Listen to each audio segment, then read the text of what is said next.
Guys, hi, you're very welcome to the Diploma in English for Business Part 1.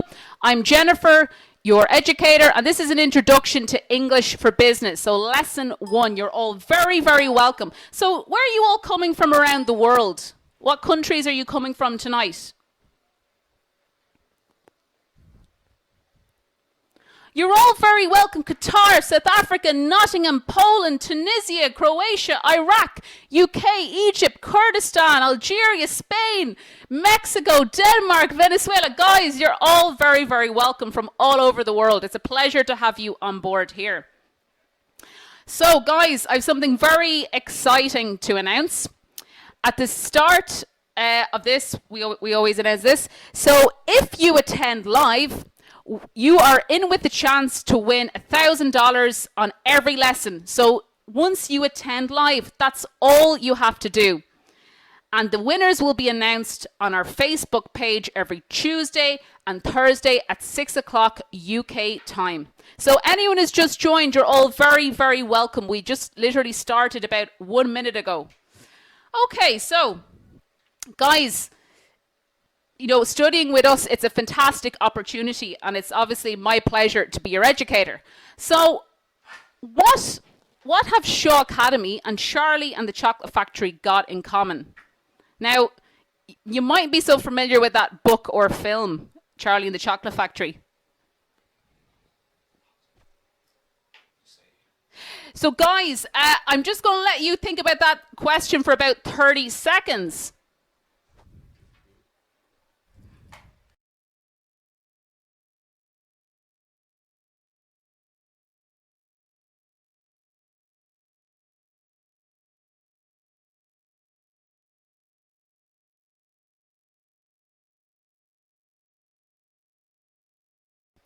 Okay, so I can see all of you giving me wonderful answers. And guys, it's basically a chance, okay, to win lifetime education here at Shaw Academy. So that's what they've got in common. So if you tune into lesson 6, you're going to find out the answer to that question. So very briefly, guys, today's lesson. Obviously, I'll give you a brief overview of Shaw Academy and explain to you how to navigate or use the website. We'll talk about the whole agenda of the course, so lesson by lesson and what we'll cover. We'll take a quick look at the members area. And today, specifically, we're going to have a look at the fundamentals of business etiquette. This is obviously very important for any professional. In terms of grammar, now, I'm sure most of you are like me and you absolutely love grammar. Would I be correct? Do you all love grammar as much as I do? Yes, we're getting lots of yeses. Fantastic. I'm very happy that someone shares my passion for grammar. I don't feel like I'm very sad anymore. Okay, so we'll be taking a look as well at modal verbs and forging and fostering professional relationships. Now, already in the question box there, people are asking me, what does forge and what does foster mean? In simple terms, it basically means to create and develop professional relationships. So that's the point. I want to develop your business English terminology.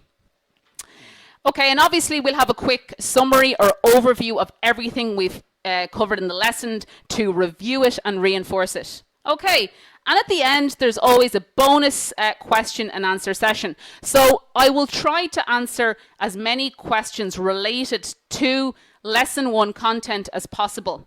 And of course, the fantastic support team will also answer your questions via the question box, okay? But if there's other additional questions you'd like answered, we can answer them at the end of the webinar, or you can also contact us, you know, by phone or email. Now, I'll be explaining what etiquette means very soon, Islam, okay? Okay, so at Shaw Academy, we're at a very exciting moment in the history of Shaw Academy. So we've been in existence for over 4 years, starting in 2012. We are the largest live educator on the planet. So that is phenomenal for us. we're very excited about how many students we can access all over the world. And I'm very excited to be part of this, as an educator. Coming from a background where I was teaching in a classroom, I find it really exciting that I can teach thousands and tens of thousands of people all over the world, along with all the other educators here. Now, we're literally exploding, guys. Over 600,000 new students per month. It's over 500,000. It's crazy, It's fantastic. We also have offices all over the world, such as in America, Germany, and the UK.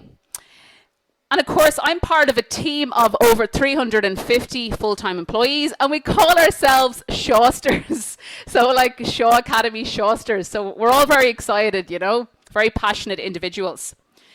And of course, the courses are available in over 10 languages, which is fantastic. And we're really working on developing the language faculty at the moment. And of course, I'm working on developing the English language courses. So it's a very exciting time in terms of development.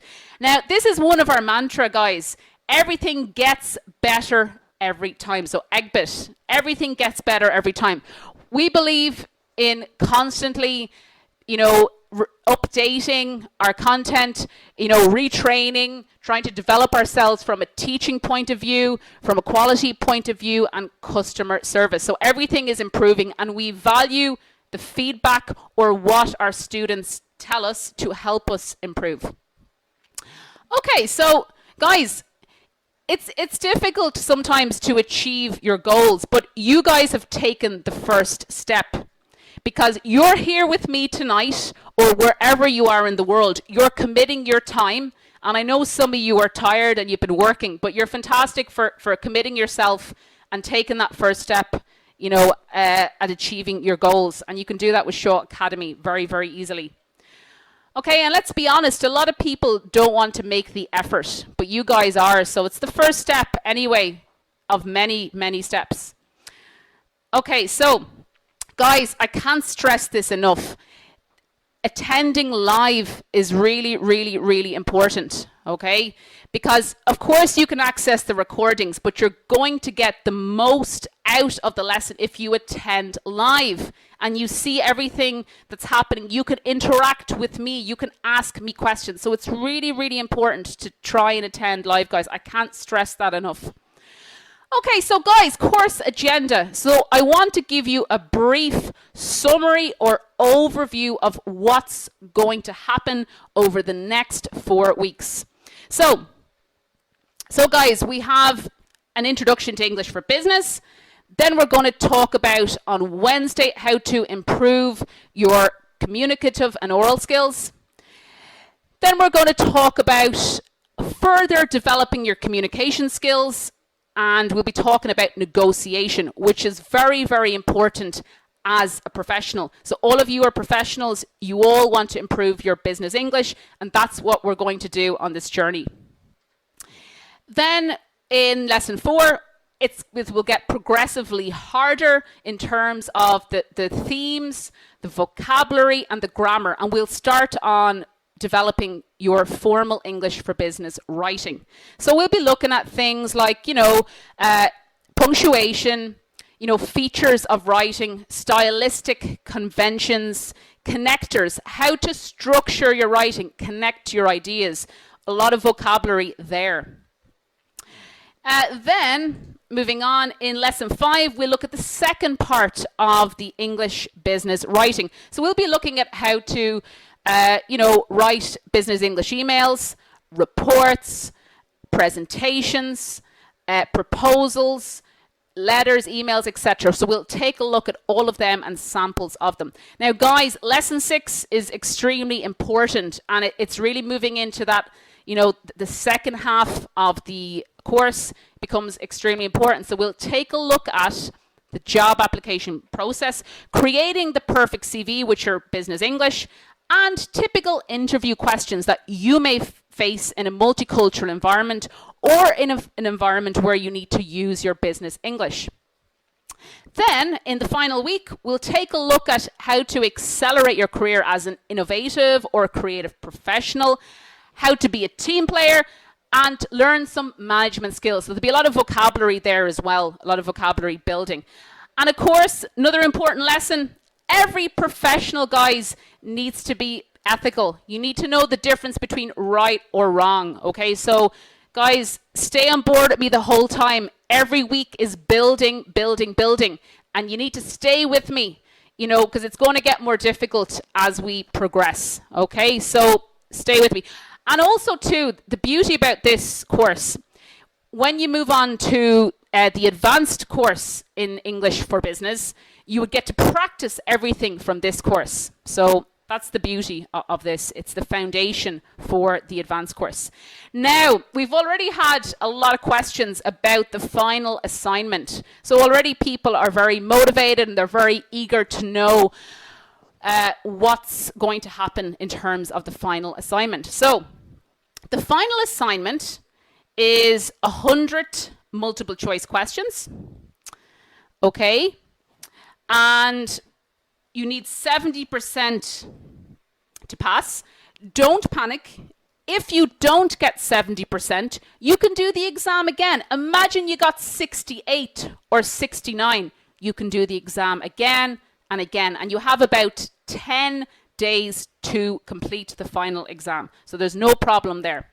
Now, there is a €9 administration fee for this exam because we are using another website for the final exam. Now, the exam is actually free if you're a full Shaw Academy member. Another thing as well, there will be 4 assignments posted at the end of each week, and they will be connected to the lessons each week. So they are fantastic practice for the final assignment. And the weekly assignments are only 10 multiple choice questions. You'll also see the questions that I give you during the webinar will be very, very similar to the final assignment. So if you do the practice assessments and you pay attention to the webinars and the questions in the webinars, you'll have absolutely no problem in the final assignment. So please don't panic, guys, all right, about the final assignment. So guys, as I said to you, staying with me live, that is the best way for you to learn and accelerate or improve your English for business. So guys, live is the best. Remember as well, libraries can't actually teach you. You know, you need to be with a teacher live, instructing you, guiding you, bringing you on the journey. I mean, let's be honest. You know, sometimes sitting in a library for hours and hours, you could spend hours staring at books and you might feel like you learned nothing. But if you stay with me, you can learn a lot in each of these hours. Guys, we reward our most diligent students. So, you know, the best students, we take care and we reward them. So everyone, you all have a chance to be in our best students. So guys, something very exciting. During lesson 6, we will be giving away a lifetime membership to Shaw Academy. So that's access to all the courses in Shaw Academy, including my advanced course in English for Business. So that is a fantastic prize and investment for your future. So guys, you just need to attend 80% of the lessons live to be in with the chance to win the lifetime membership. And absolutely, Hussam, this course would be fantastic for your career. Every professional needs English for business nowadays. It doesn't matter if you're an engineer, a dentist, a doctor, an administrator, whatever you are, everybody needs English for business. It is so important, and you can learn a lot very, very quickly if you stay on board on this journey with me. Okay, some practical things, guys. So most of you already are able to use the GoToWebinar software. You're in the question box. I can see you all. You're all typing away. You're all very, very attentive and enthusiastic. So, of course, this is how the screen looks. If you have any questions, I'll answer whatever I can. And our fantastic support team are there typing away to whatever questions you have. And of course, the chat box is the question box. So the chat box is the question box. And at the end of every lesson, as I mentioned, there's a bonus question and answer session at the end of the lesson. Now, you might be asking me, how do you access the recordings? Maybe you want to look at the webinar again and again and again, just to keep practicing what we learned tonight. So, if you go onto our website, which is www.shawacademy.com, you log in to the top right-hand corner. So, it looks something like this. Now, this is just an example. So, this looks something like your page. You log in, and then you'll have your menu. And let's say you're a full member and you're signed up to several courses. You'll see icons like this: view recordings, and of course, go to webinar. So you can access the webinar directly from the email link or in your members or student area. Okay, so I want, guys, let's have a closer look at the members area. Already we're getting a lot of questions about this. People are very eager and enthusiastic, to get into the work and stuck in. So again, this is an example. In your members area, the lessons will be uploaded approximately 24 hours after the live lesson. Now, generally, they'll be available tomorrow, by lunchtime, UK or Irish time. And you'll see the heading of the lesson. You literally click on it and you're ready to rock, and you can listen to the webinar again and again and again.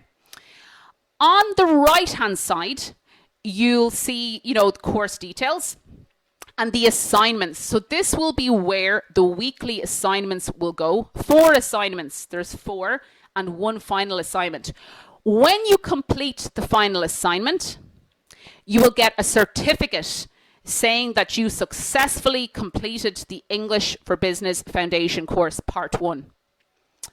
Okay, so also in the resources area, there will be additional material, things like recommended reading list and other resources available like slides and stuff. It depends as well on if you're a full member or not, how much access you get to that material.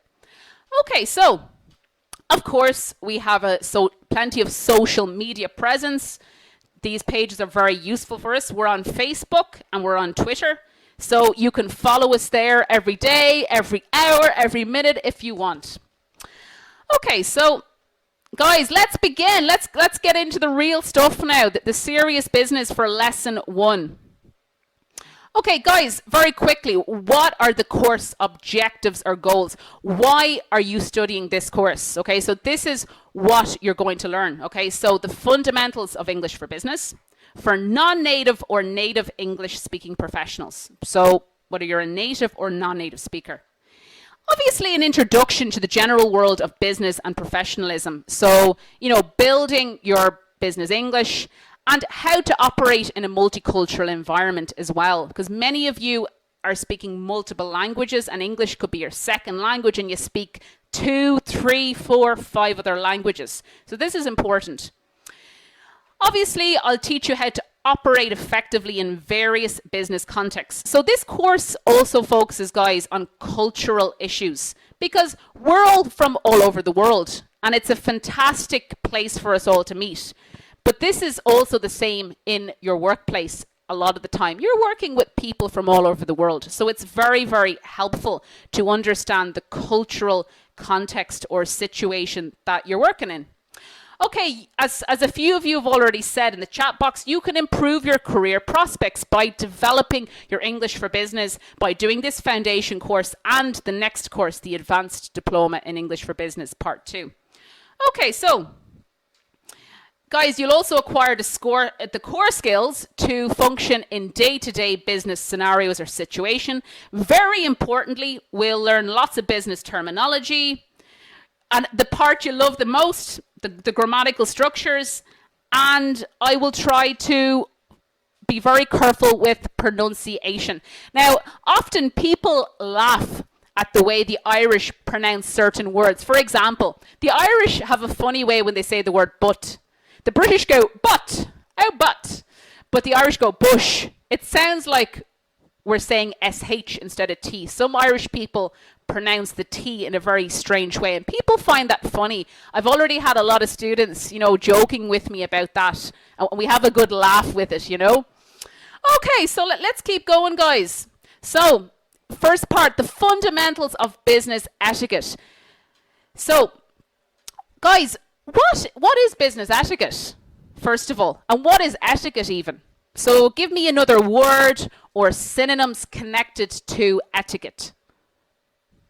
Okay, fantastic. I can see lots of you giving me words connected. Yes, behavior, very good. Your manners, very good. Respect, ethics, protocol, very fantastic, guys. Okay, so now this is something that in Ireland, we often say manners cost nothing. And what do I mean by that? So what do I mean by that? That manners cost nothing. Exactly. It's easy to have manners. It's easy to respect people and be kind. You don't need to spend any money to be nice. And you know what? If you smile at the world smiles back at you. And if you're nice, you send out lots of positive energy. And this is very important in a professional environment, that you build good relationships with your colleagues and management and the rest. And then you're going to enjoy your workday. And then you'll get to use your business for English and everyone's going to be smiling. Okay, so I'm going to give you a very exciting definition here. Looks kind of complicated, but we're going to break it down bit by bit. Now, guys, I'm aware that for a lot of you, English is not your first language. I'm trying to speak as clearly and slowly as I can, but I have to, meet you somewhere in the middle. Because if I speak like a robot, you will get very bored very quickly. So I'll try to meet you somewhere in the middle, not speak too fast, not speak too slow. Okay, so guys, fundamentally, business etiquette is about building relationships with other professionals. So that is a critical thing, building relationships with other professionals. So it's not just following rules and regulations, guys. It's much more than that. Okay, so it's also a question of providing basic social comfort and fostering an environment where other people feel safe and comfortable. So essentially, guys, you want to create positive energy in your environment. Everyone feels comfortable. Everyone can express themselves. Everyone feels part of the team. Now, again, what is critical for this? Communication. How can you communicate? Use your business for English. Use your personality as well. Develop relationships with others. Trust, absolutely, Hussam. Spot on. Trust is very important. Question time. So, guys, is business etiquette a noun or an adjective? So, is business etiquette a noun or an adjective? Absolutely. So spot on. Yes, it's a noun. But be more specific, guys. The question isn't as easy as you think. Be more specific. What type of noun is it? Exactly. Okay, so it's a compound noun. Now, before you're asking me, some of you know what a compound noun is. If you don't, I will tell you the answer later on. So you're obviously very excited now to know what a compound noun is. So we'll be taking a look at that very, very soon, all right? So the excitement. Yes, many of you are very excited there, I can see. Okay, so how can you practice business etiquette? So how can you practice business etiquette?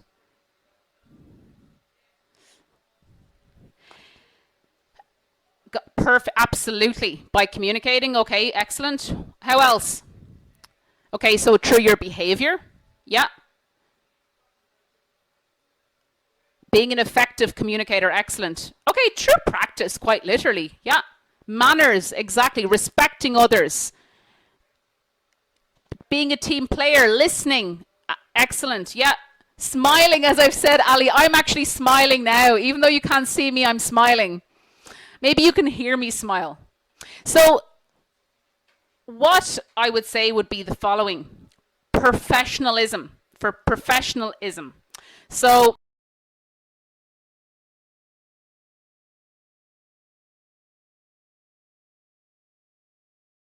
obviously professionalism means being a professional. Now, guys, is professionalism a noun or an adjective? Exactly, it's a noun. And how do I know that it's a noun? What tells me in that word, professionalism, that it's a noun?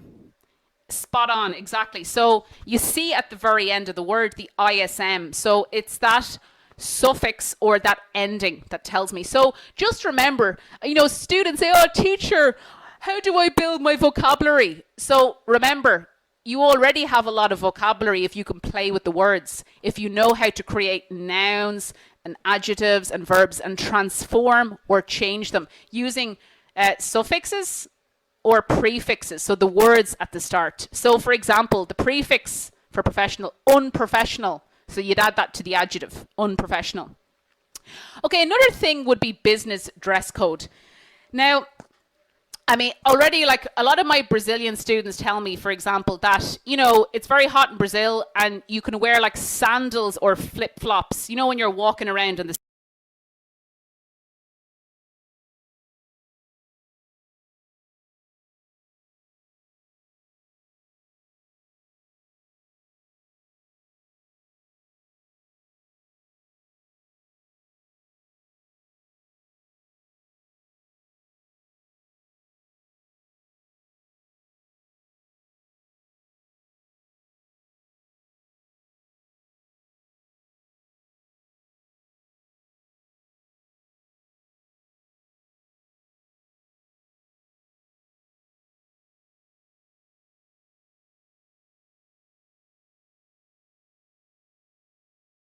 streets. But of course, if you come into the office, you can't wear your flip flops or your Adidas tracksuit or your Nike or, something you used in the garden. So you want to make sure you look smart, that you're using, formal attire or clothing, that you look smart and that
people are going to respect you. So dress code is important, and sometimes it can depend on the country, on the company, etc., and the culture that that company possesses.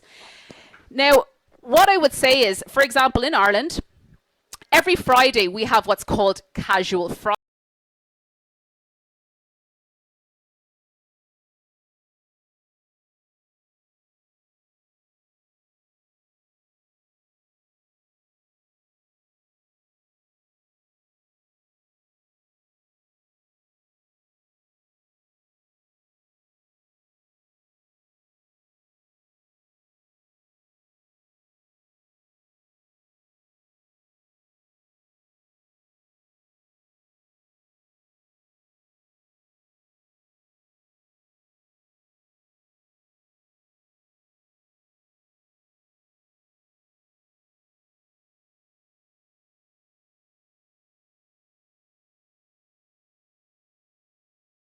Now, again, it doesn't mean you come in your Adidas tracksuit.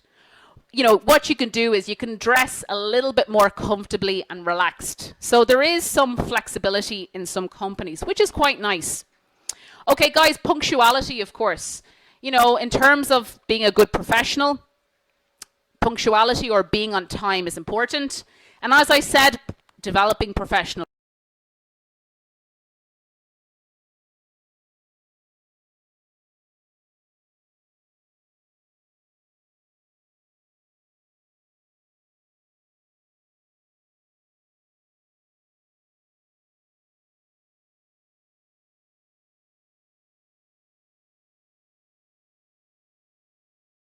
relationships.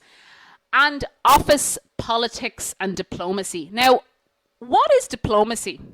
I'll give you a reminder of what these words mean. I'll show you the vocabulary again later, don't worry. Exactly, it's basically exactly.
It's basically expressing yourself with respect, being careful what you say, that you don't hurt other people's feelings, and that you communicate effectively and in a polite manner. How to deal with people, exactly, Hussam. Spot on. Yeah, that's right, Mohammed. That's right, Sarah. Yeah, absolutely. Ali, Antonio. Yeah, very good. Okay, so it is important how you express yourself, and also in terms of office politics. I mean, just be aware of what's happening in the office. But the best thing to do is to be diplomatic, to be respectful, to be polite, and to do your best. Another thing that's very important from our point of view, because everyone here, we're from all over the world. So cultural sensitivity is important. In other words, respecting other cultures. Now, I'll talk a little bit more about that later. Okay, so, and as I mentioned already, having business ethics. Now, we're going to explore that in lesson 8, as you saw in the course agenda. Okay, so just to recap or to go through the new terminology again. So, as I said to you, professionalism, being professional, punctuality, being on time, diplomacy, as we saw, means to express yourself with care and respect for other professionals. Now, the adjective would be, of course, diplomatic. How do I know that's the adjective, guys? How do I know that? Exactly. Look at the ending. Look at the suffix. So that IC. Yeah, exactly. It ends with IC, so we know it's an adjective. Okay, so cultural sensitivity, as we saw, is about respecting other cultures, values, and norms. And norms, what are norms, guys? Can anyone give me a synonym or another word for that? Excellent. Practices. Fantastic. Yes, norms are practices. Excellent. Any other synonyms? Yeah, absolutely. Okay, so let's keep going. Yeah, so norms are practices, as I said, and business ethics, to have a moral code in your working environment. In other words, to know what's right or wrong, okay, and that's important. And then morals are values, and it's about to know the difference between right and wrong. It could include rules as well. Absolutely, Malika, absolutely. Being honest. Yeah, absolutely, Ali. Yeah. Radwa, absolutely. Behaviors, values, Leslie. Spot on.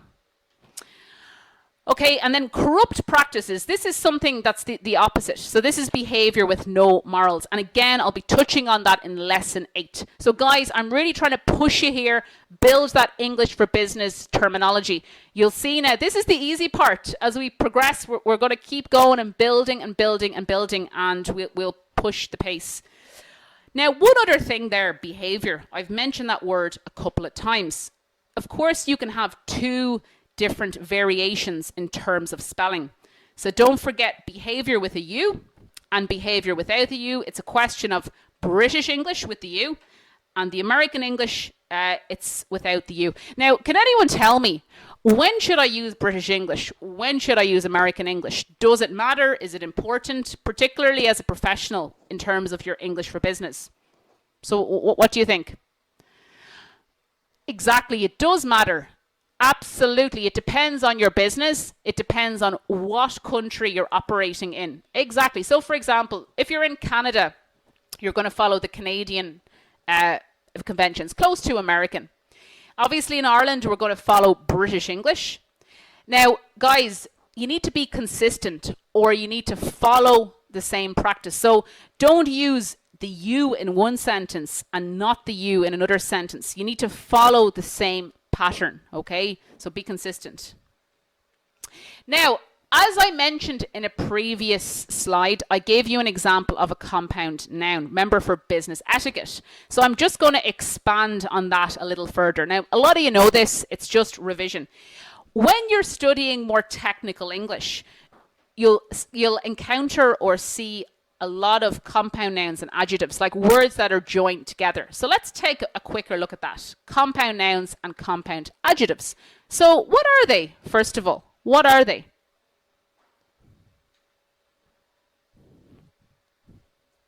So what are compound nouns and adjectives?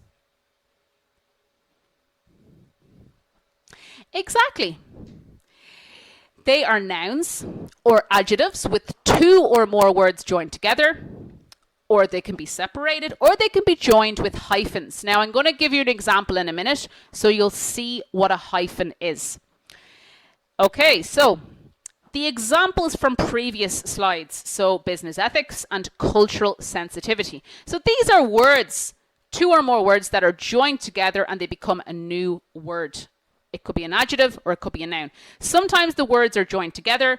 As I said, sometimes they're separated, like in these examples, or sometimes they have a line or a hyphen, which you will see on the next slide. Now, some words you can actually use the three different ways. So join them, separate them, or use hyphens. But some words only have one rule. It depends. But I can say now, as English is developing in terms of being the global language, things like hyphens are slowly disappearing because English is becoming more simplified or easier to use because everyone's using it. Look at all you guys from all over the world. You're with me.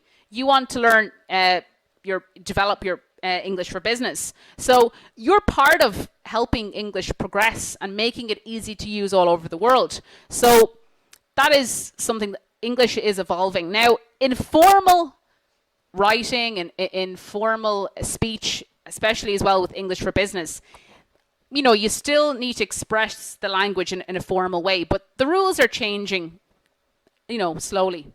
Okay, so some more examples. So software, that's an example of a compound noun, and it's together. The finance department, so any department, that's an example of a compound noun. Vice president, so think of your, you know, a country, and a country, they have a president and a vice president. Some more compound adjectives. So well organized. So you see that little line between well and organized. That's a hyphen. So it's joining these words together. Okay, English speaking. So the English speaking world. That's another example of a compound adjective. Full time. So somebody can have a full-time job or a part-time job. Okay, so another question. Which of these is not a compound noun or adjective?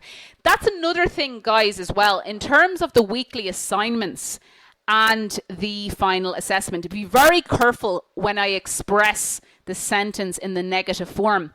I'm just seeing, you know, are you paying attention? Because remember, this is a language course, so you have to pay attention to the structure of the sentence, the grammar, the vocabulary, etc. So some of the sentences will be expressed with the negative, so just watch that.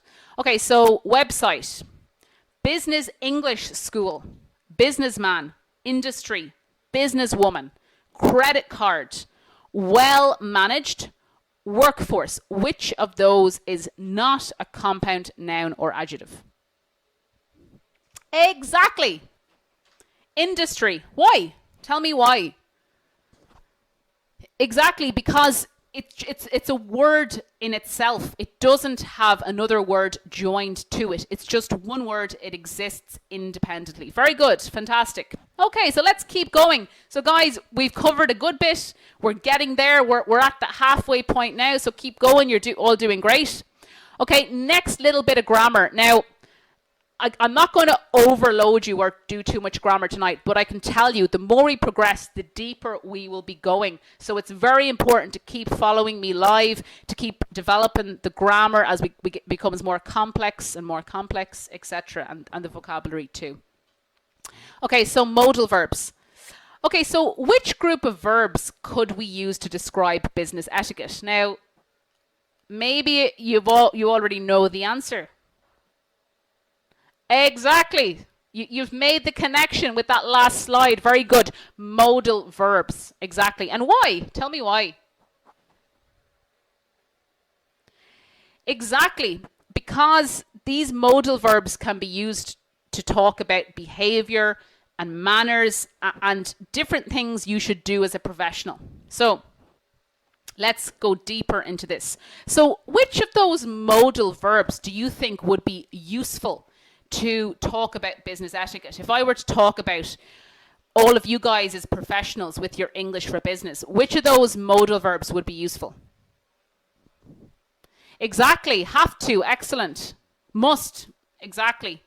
And should. Spot on, guys. Fantastic. Okay, so I'm just going to quickly show you the structure. Most of you know this. It's just a quick bit of revision. Okay, so you obviously have your subject. So like I or you or he or she. Your modal verb, so that's have to, must, or should. And after the modal verb, you'll have the infinitive or the base form. So the basic form of the verb. So, you know, for example, work. So must work, must travel, must write. So they are the infinitive or the base forms of the verbs. Okay, so have to is my first example. Now, what does have to express? Yes, Karine, could is a modal verb, but that's for another context. Obligation, exactly. It's similar to must, but it's different. And I will explain that distinction or difference in a few minutes. Necessity, spot on. Very good. Now, Adan, ought to is the formal version of should. Now, Hassan, absolutely. Term force, absolutely. I know exactly what you mean with that. Okay, so guys, people get very confused between have to and must, and even the grammar books are sometimes very unclear about the difference. So I'm going to clear that difference and make it simple and cut out the nonsense that you might see pages and pages in the books. So let's get it down here, nail it down, very simple, boom. So have to is used for external obligations from an authority. For example, your boss. Government, the police forces, any authority. So it's basically coming from an external or outside authority or body or individual. So example, you have to follow the code of conduct, which are basically the rules in your workplace or your job. So you have to follow the code of conduct or the rules in your workplace. Okay, so again, people are very eager to know the difference between must and have to. So this will be cleared up. Must is for personal obligations, and I will give you an example in a second, or in reality, written rules. Okay, so often if you see a list of written rules, people often use must. Now, when I talk about personal obligation, what do you think that means?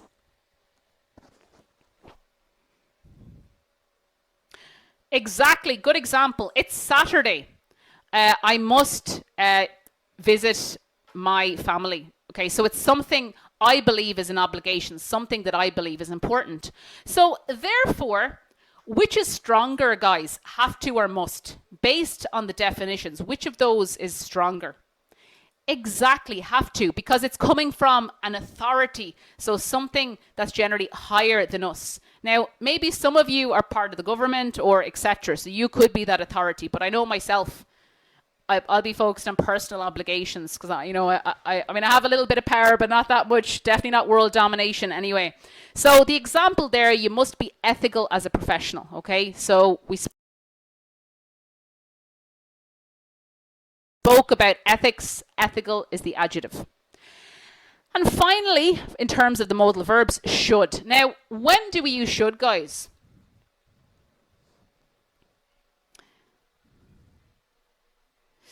Yes, sir. In practice, you could say both. But yeah, you're right. I must give up smoking. But you could say,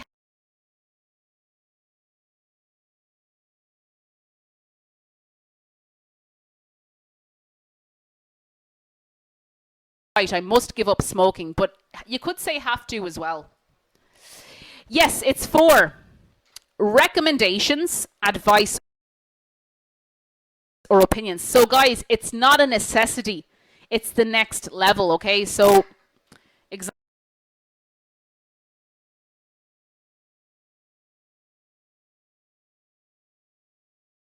example, you should be culturally sensitive and diplomatic in the workplace. It's not an absolute obligation, but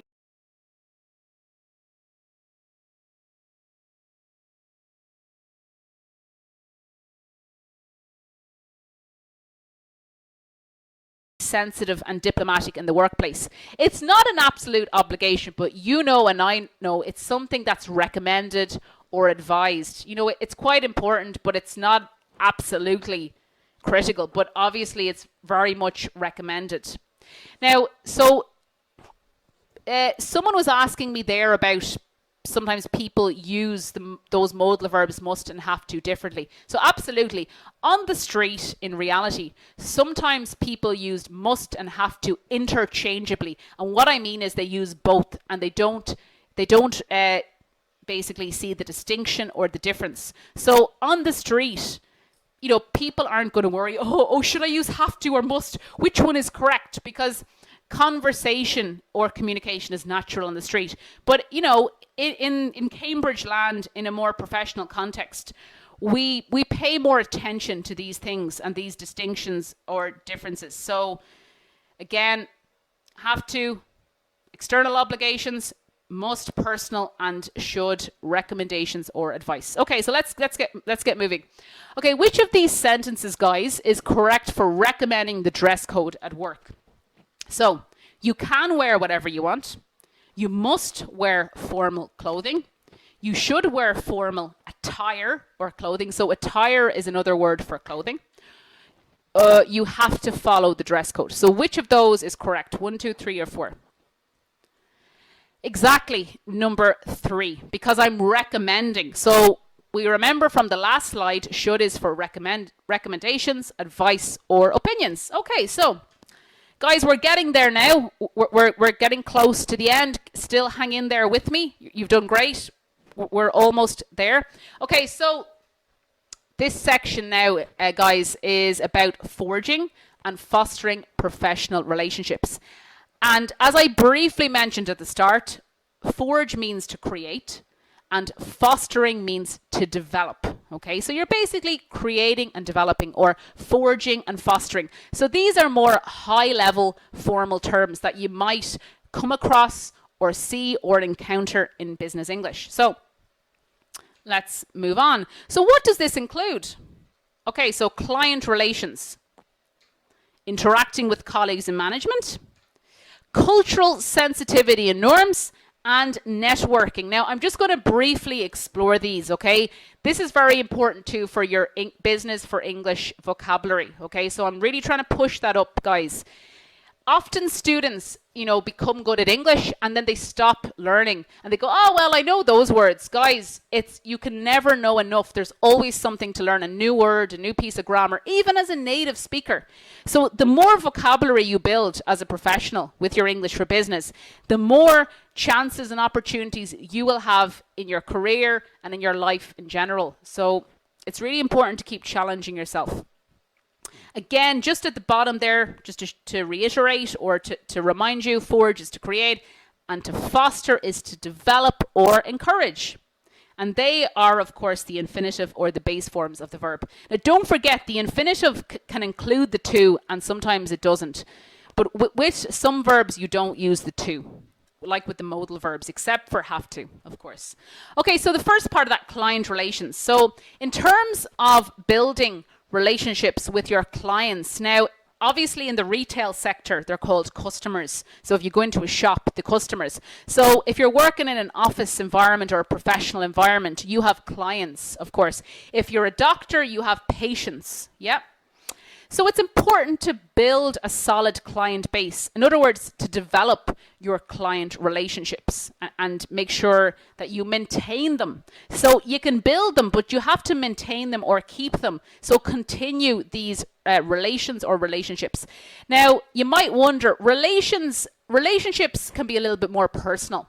Relations can often be used in this context, business or in terms of politics, etc. So a relationship would be so a bit stronger than relations. That's the difference.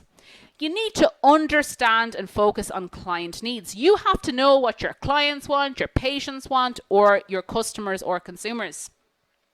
Respect is important for these relations. Trust, integrity, patience, empathy, dedication, and sincerity. Now, I have the vocabulary underneath here. So I have synonyms or meanings for these words, so don't worry. So a solid client base, that is many clients.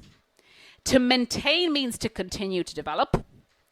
Integrity, now that involves honesty and having morals, so having integrity, that is important as a professional, integrity. Empathy, so that means you understand and you can relate to other people. In other words, you can put yourself in their shoes, guys. Okay, so you understand other people. Okay, dedication. So you guys are all dedicated. You're with me here tonight, okay, or this afternoon, wherever you are in the world, but most of you are on GMT time. So you're very dedicated. You're here with me. You're committed to this English for Business course. So guys, we're getting close to the end. You're all doing great, so not much more to go. So sincerity, so that means to be genuine, to be real, to be authentic. Okay, so sincerity or sincere is the adjective. Okay, moving on very quickly. You need to communicate and listen. You need to pay attention to feedback. Feedback is what other people tell you about your work performance or about your work in general. So maybe your manager gives you feedback or advice about your work. Be a problem solver. So guys, if there's a problem, find a solution. Find a way to fix the problem or resolve the issue.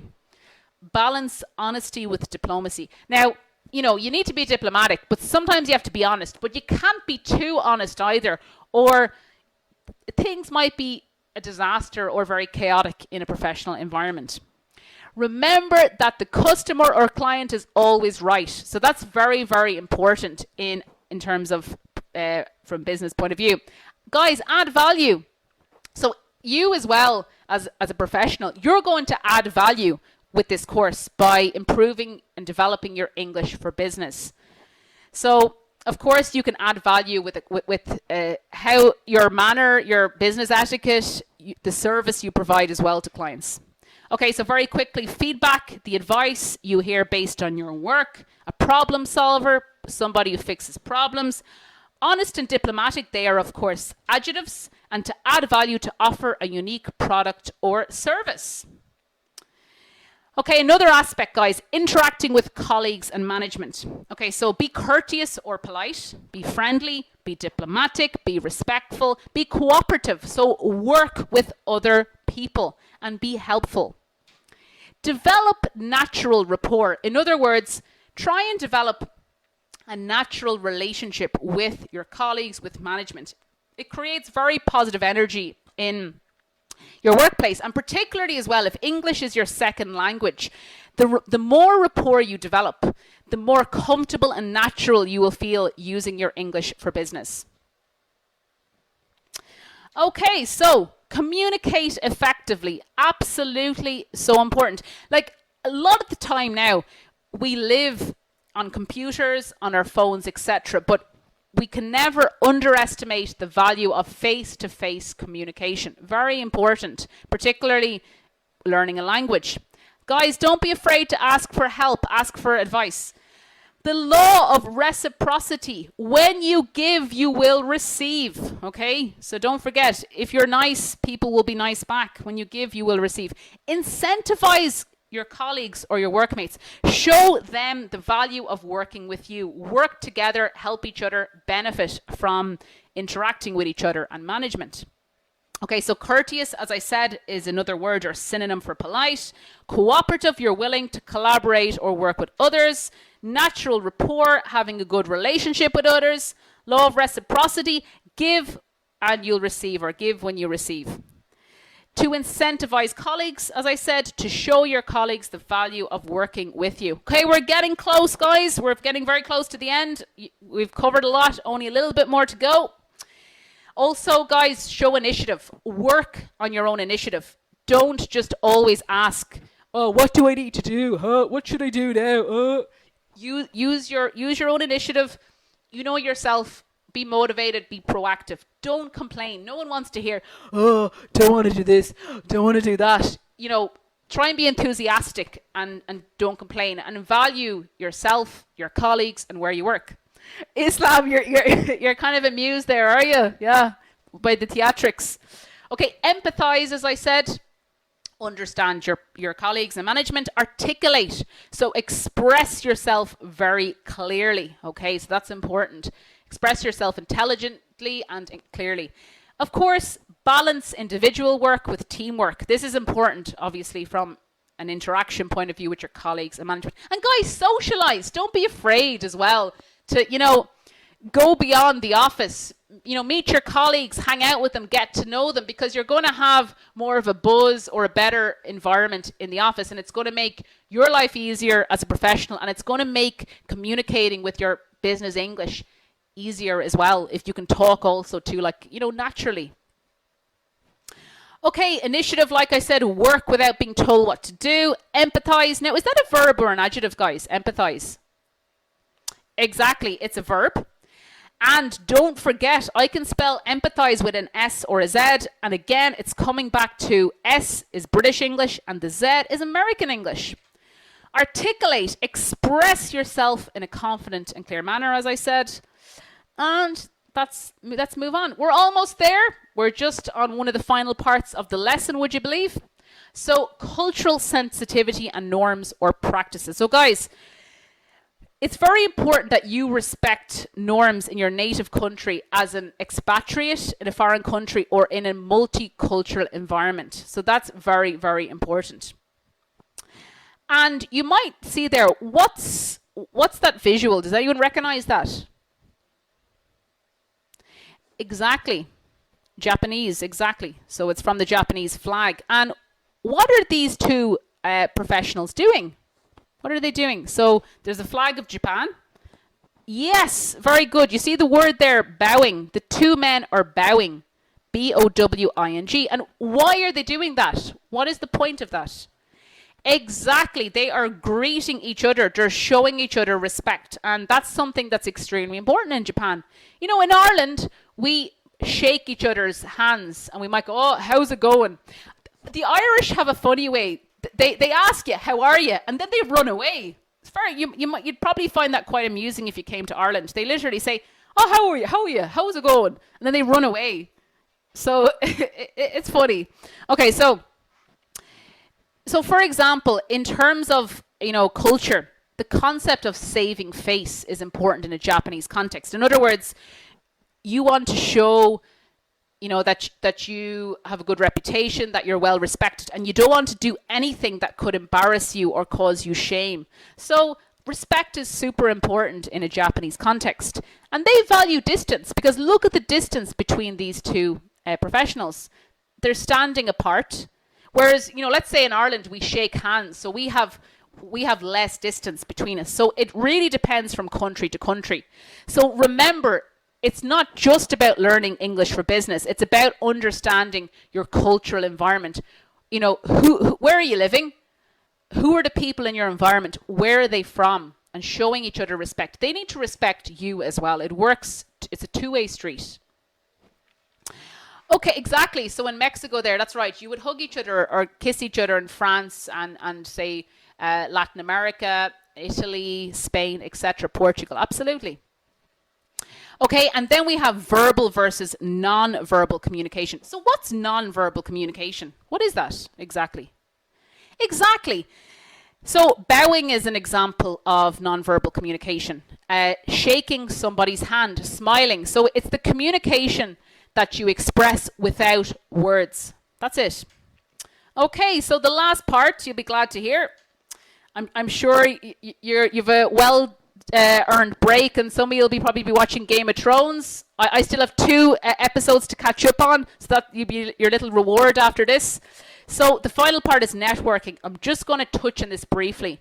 It can be very important, again, as a professional with your business English and in terms of building professional relationships, because it can be more challenging at first when you're trying to develop yourself, if English is your second language. But it's absolutely possible with practice, and more practice. So networking is a socio-economic business activity.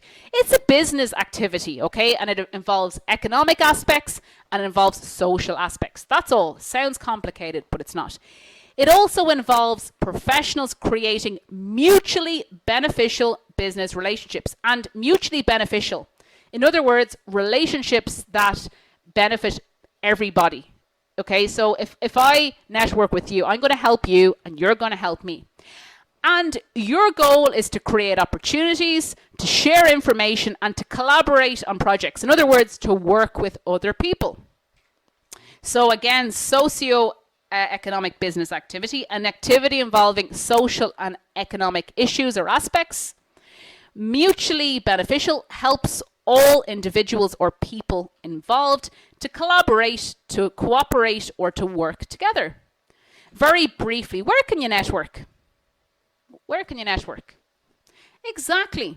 You can network in the workplace, absolutely. On your lunch, spot on, yes.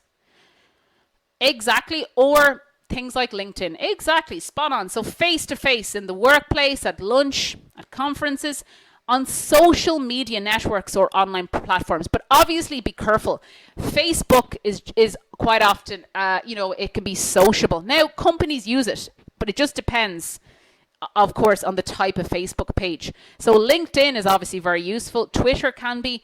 And the professional organizations that represent your industry or the company you work for, etc., they can all help you as well. Let's say, for example, if you're like, let's say, a doctor, you might have a special organization for doctors that share professional information and training, etc., and you can help you meet other professionals. Okay, so how can you network? Exactly, very good. You need to set goals. Very good. That you must be reading my mind. That's actually the first line. Fantastic. Okay, set goals or objectives. Be natural, guys. Don't be manipulative or calculating. You don't want people to know, oh my God, Jennifer's trying to network. It has to be natural, that people don't want to feel like you're using them, that you only want to talk to them because they're useful. It has to be a natural process. Be methodical or be logical. So take steps. It's a sequence. It's not like, this all over the place. So you have to have a process. Be clear. Absolutely. Don't dismiss anybody as unimportant. So every individual can be part of that network in a professional environment. Understand the networks you create. So where do you fit into that network and other people as well? Add value, like I said, because if you're going to network with someone, you want to be able to help them and they can help you. Follow up. In other words, create the network but maintain it. Make sure that the network keeps developing. Trust in the power of networking. Okay, so believe that the networking can benefit you. If you believe in something, it's going to work. If you believe that you can really develop your English for business, of course it's going to work. You're here with me, you're already here, you're listening, you're motivated, but you have to believe in yourself too. So guys, from tomorrow, you can start with your English for business, your job. You need to start practicing it and having the confidence to interact with other individuals. Don't be afraid, okay? Practice, practice, practice. So again, goals are objectives or targets. Calculating is another word for manipulative. So it's when you're doing something in a way that's not natural. You're doing it to benefit yourself. So that can be quite negative. Methodical can be logical and well organized. To add value, again, to offer a unique product or service, as I already said, and to follow up, to keep your promises and maintain your networks. So we're at the end. We did a lot there, guys. Your attention was fantastic. So thanks for staying with me. So just again to summarize and again to let you ask any final questions. Okay, so we looked at the fundamentals of business etiquette. Obviously an introduction to English for business. We looked at compound nouns and adjectives. We looked at modal verbs. We looked at forging and fostering professional relationships. We looked at plenty of business terminology, and I tried to, pronounce the words clearly so that you would hear how a native speaker pronounces these words. So guys, you've just taken the first step in the foundations of English for Business. Again, this is part 1. You will get to practice all of this on the advanced course in English for Business, which is part 2. Okay, now guys, this is you might wonder what this sentence is. It's actually Gaelic. It's the native language in Ireland that we learn in school as well. It's linked into our cultural. So, tu smá leat na hibre. So what that means is a good start is half the work. So in other words, if you start well, so if you start now, you keep studying, you stay committed, you keep working, it's going to be easier later in your career, in the workplace, when you move on to the advanced course, when you do the final exam. So start now and keep working. A language is a journey. Learning English for Business is a journey. It starts now and it continues every day. Okay? Okay, so again, don't forget, guys, try and attend the lessons live. That's how you're going to get the most out of these webinars, by interacting with me, asking your questions, etc. Now, again, if your question wasn't answered, you can always drop us an email and I will show you the email addresses again in a couple of seconds. Okay, so the next lesson, you're probably wondering what we're going to do. So the next lesson, again, we're building. Everything is important in this. It's all a process. So you're going to hone or improve your communicative and your oral skills. So I'm going to take a look at specific communication related contexts in the workplace. So things like developing your telephone manner, preparing for meetings and making conference calls. So we will look, I'll give you some advice, but we'll also look at the language you could use in these specific contexts. And in terms of the grammar, we'll look at future tenses, quantifiers and first conditional. Okay, so this is for lesson 2, which is on Wednesday. Okay, so guys, if you attend all of the lessons, there's 8 lessons on this. It's very manageable. You're really going to learn a lot from this. We've packed in a lot, so attend live and really, you're really going to benefit and you'll see your growth in terms of on a day-to-day basis. And don't forget, you could win that lifetime membership in lesson 6. Again, you need 80% attendance to win that. Imagine you could have unlimited access to all of our courses forever. It's a fantastic prize and investment in your future, because remember, a lot of the courses are in English, so you could keep practicing technical English and do my advanced course all for free if you won that membership. Again, the recordings will be available within 24 hours. So at some point tomorrow, the maximum is 24 hours, but it'll probably be up at lunchtime tomorrow. And again, don't forget, when you log into the website, you will then be brought to the members area where you will see the recordings, things like resources. So, things like the slides and the material if you were a full member. Recommended reading lists, the weekly assignments. Remember, there are 4 assignments in total, and then they're the practice ones, and then number 5 is the final assignment. So the 4 assignments for lessons 1 to 8 are practice, and they're 10 multiple choice questions. And lesson The assignment 5 is the final assignment. As I said, 100 multiple choice questions. You'll have 2 hours to complete it. The pass mark is 70%, and it's €9 if you're not a full member. If you're a full member, it's free to do the final exam.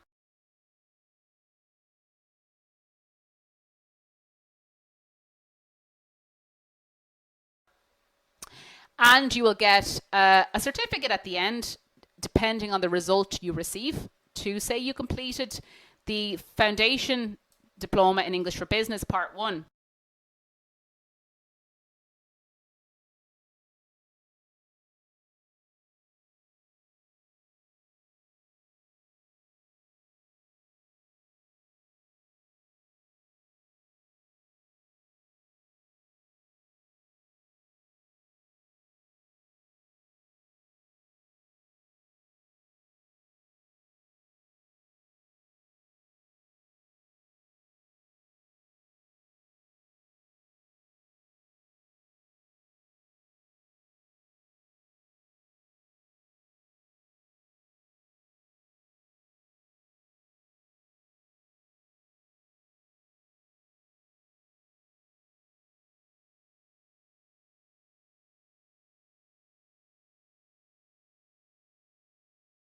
So, there's something very good to achieve at the end of that. You can show what you've put into the course, your progress.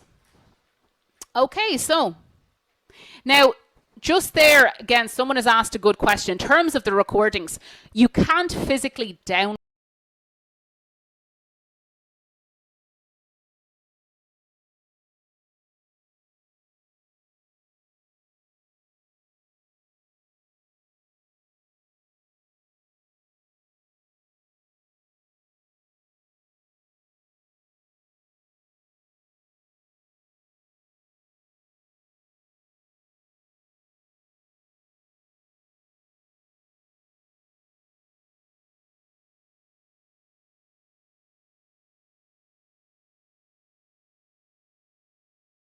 recordings. This is why we've created the members area.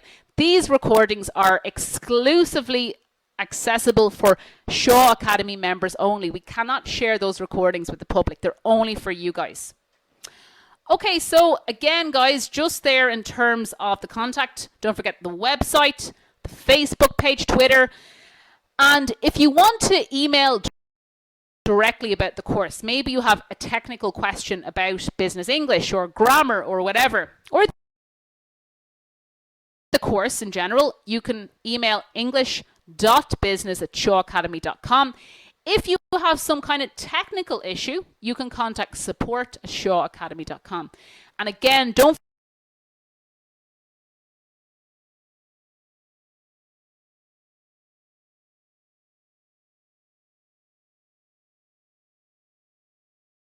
forget the telephone numbers, and they are available on the website in your local area. Again, don't forget the next lesson is about honing or improving your communicative and oral skills, and you'll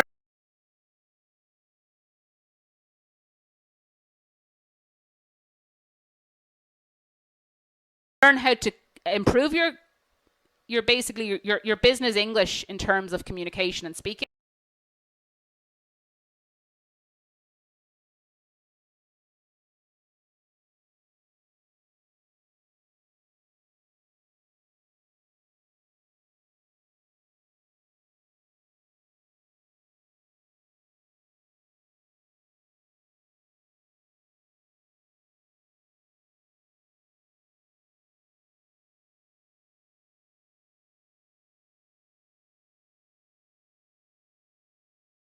You'll learn more business terminology, grammar, and pronunciation. And obviously, the more we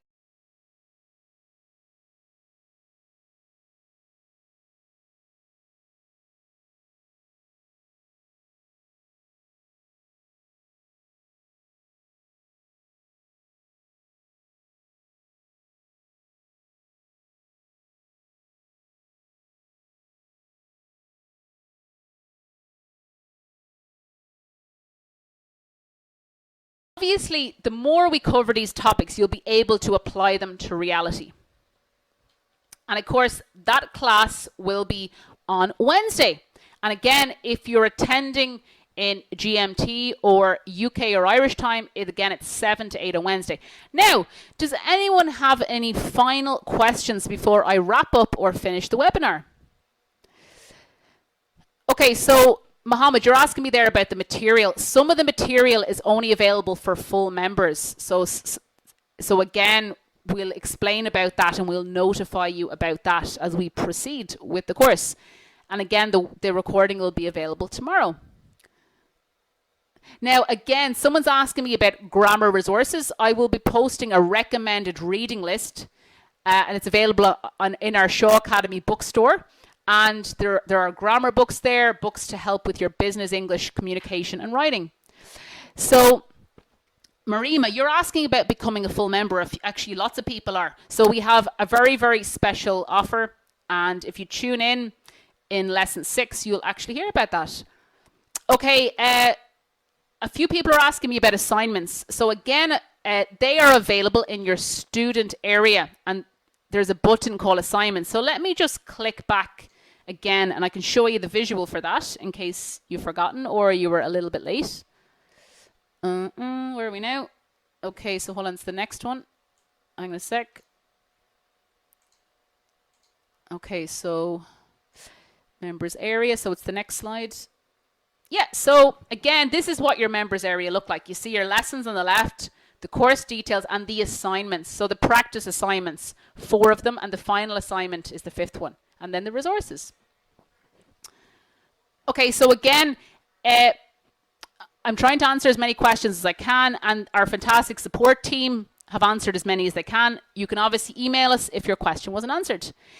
Musana, of course you can write down notes, absolutely. But it's probably the best thing I could recommend is pay attention to the webinar live and go and watch the recording again and then make notes. That's probably the easiest thing because it's very important in the live webinar to totally focus, especially if English is not your first language. So focus on the webinar and then watch the recording and take notes. Yes, Hassan. Again, as I said, you'll be getting a recommend list with books to recommend. Again, the first recording will be available tomorrow, so within 24 hours. So, Karam, absolutely, this is for anyone. This is for, you could be a professional or you want to become a professional, you're looking for a job, you're a student, absolutely. It's for everyone.